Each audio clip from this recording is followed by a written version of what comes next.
we've been talking as if the notion of a rule for Wittgenstein was unproblematic, but it wasn't. His notion of a rule is itself one of his important contributions to philosophy.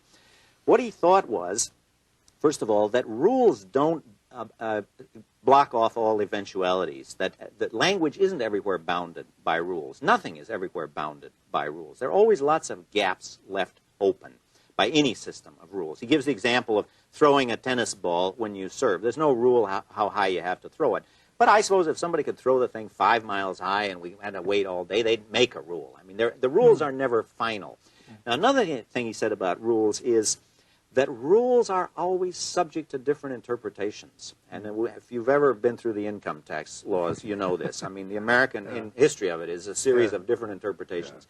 So it looks to Wittgenstein as if there's a kind of skepticism that arises here, because if anything can be made to conform to the rule by some fancy interpretation, then anything can be made to conflict with it, and you wouldn't get either accord nor conflict. The rule would then seem to drop out as irrelevant. Now, his solution to that is to say, obeying the rule is a social practice. It's something we learn in society. Society just has ways of making people and training people to conform to rules.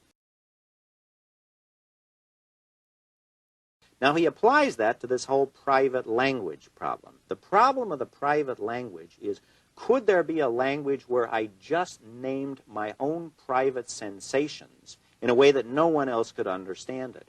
Now, the reason for all the fuss is that a lot of people in the history of philosophy have thought that must be the basic use of language. In the whole Cartesian language tradition, must name inner experience. that we get to the real world, the external world, by starting from our inner experiences, by starting from inside and working outward.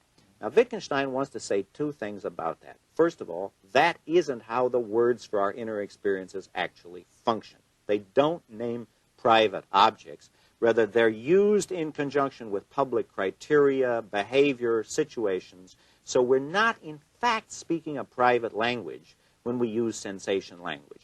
But secondly, and more controversially, he says we couldn't, in fact, speak a private language. We couldn't give a private, ostensive definition where we just sort of point inwardly to some private experience and name that experience. Because, he said, unless we can appeal to some larger social gathering, there won't be any difference between my thinking I'm using the word right and I'm actually using it right. So his discussion of the rules and the social character of rules is really what underlies his rejection of the idea of a private language. And it's important for him to reject the idea of a private language, as you say, because he's reacting against a whole tradition of philosophy that goes back to, I suppose, Descartes, but certainly includes Locke, Berkeley, Hume, the empiricist philosophers, who say that we start by cognition of essentially private states of mind and infer the world or build up a conception of the world from that. Listen to me. We imagine the meaning of what we say as something queer, mysterious, hidden from view. But nothing is hidden. Everything is open to view. It's just philosophers who muddy the waters.